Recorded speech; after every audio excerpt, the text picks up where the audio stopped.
All right, let's jump right into this. Today, we're going on a fascinating journey through one of the most dramatic turning points in medieval history. We are looking at how one single, seemingly practical administrative decision completely transformed the Middle East, altering the balance of global power for centuries to come.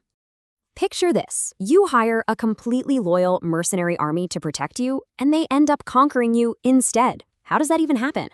Well, that's the ultimate historical irony we're unpacking in today's explainer. We're going to see exactly how an empire, at the very peak of its glory, accidentally engineered its own obsolescence, just by trying to protect itself. Here's our roadmap for today. We'll start with the Abbasid Revolution, then look at the new professional army, the move to Samarra, how the guards take control, and finally, the rise of Turkic dynasties. Let's get to it. Section 1. The Abbasid Revolution and the Fall of the Umayyads. So to really grasp the deep-seated paranoia of the Abbasid caliphs, we have to look back at their violent rise to power.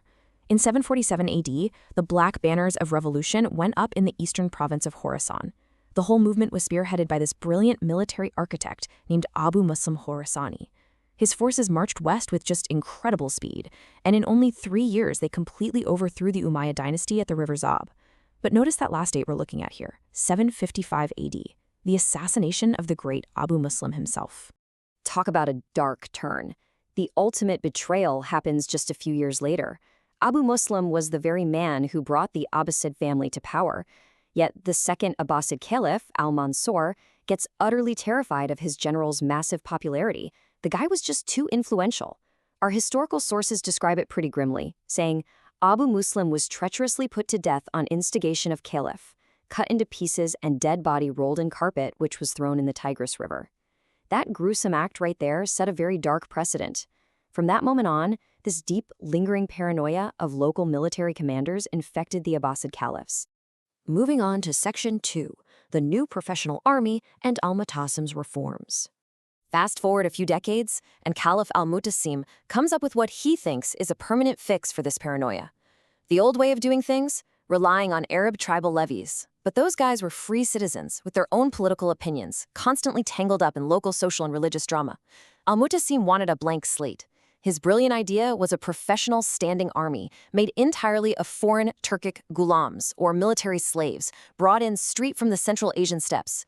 No local ties, zero local baggage. Just absolute, single-minded loyalty to the caliph alone.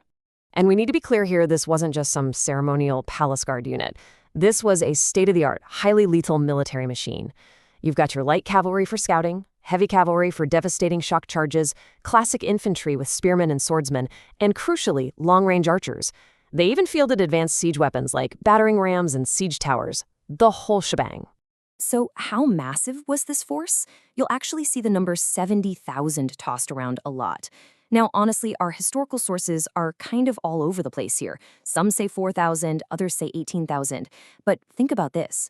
The fact that observers were panicking and recording numbers as high as 70,000 tells us everything we need to know about the atmosphere back then.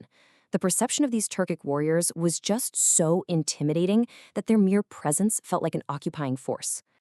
All right, Section 3, the move to Samarra, a new capital. Dropping a massive, highly privileged foreign army right into the middle of an ancient, crowded capital is just a recipe for disaster. The traditional Arab elite in Baghdad, they felt completely sidelined. These new Turkish troops basically treated the capital like their own private military base, running drills right in the streets. Tensions skyrocket. You get clashes, even murders. It got so bad that Caliph al-Mu'tasim actually panicked.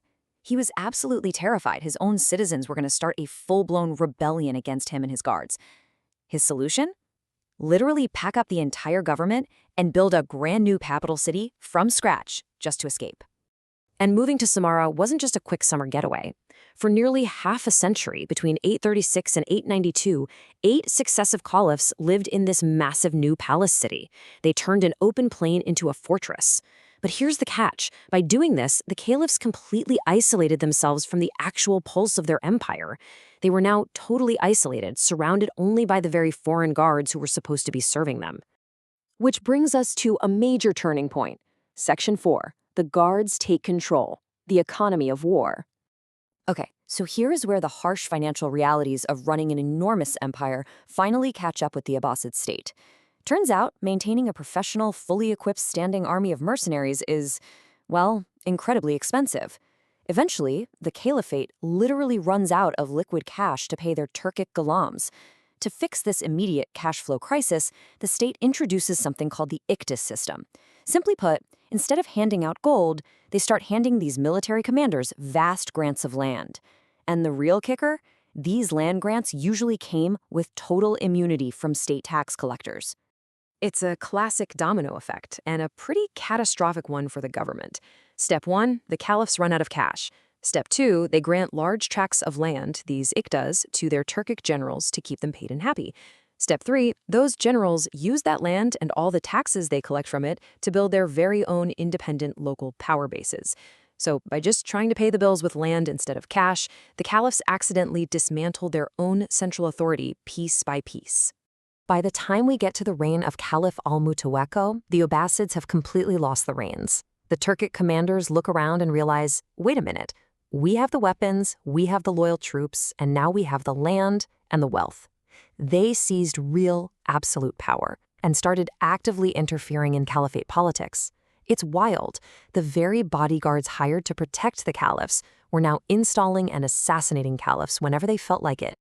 And that leads right into Section 5, Rise of Turkic Dynasties, the Unintended Consequences. This one administrative policy sent shockwaves across the entire Islamic world. As that Iqta land grant system spread from Samarra eastward into Western Persia and beyond, it basically acted as a blueprint for decentralization. Because these military leaders now controlled highly lucrative territorial and financial bases, they had everything they needed to start entirely independent Turkic dynasties right out of the ashes of the crumbling Abbasid state. This directly paved the way for massive new empires like the Ghaznavids and the Great Seljuks. They brought in their own centralized bureaucracies and completely separated the military elite from the everyday masses. But here's a fascinating twist. Despite all the political chaos they caused for the Abbasids, these former nomadic warriors became deeply respected for their martial skills, and they quickly assimilated into the Islamic orthodoxy of the regions they conquered. An 11th century Persian text actually praises them, noting the Turks' lion-like qualities and pride, their freedom from unnatural vice, single-minded desire to achieve military command, a buttress for despotic rulers' power. It's incredible. They went from being foreign military slaves to the most praised defenders and absolute rulers in the Middle East. The Abbasid caliphs thought they were hacking the system. They hired outsiders for protection, looking for a shortcut to absolute loyalty so they wouldn't have to deal with the messy politics of their own citizens. But all they really did was engineer their own obsolescence, literally handing over the keys and the wealth of their empire right to their bodyguards. So it leaves us with this profound, timeless question to wrap up today's explainer. When it really comes down to the survival of a state, could any empire ever truly buy loyalty,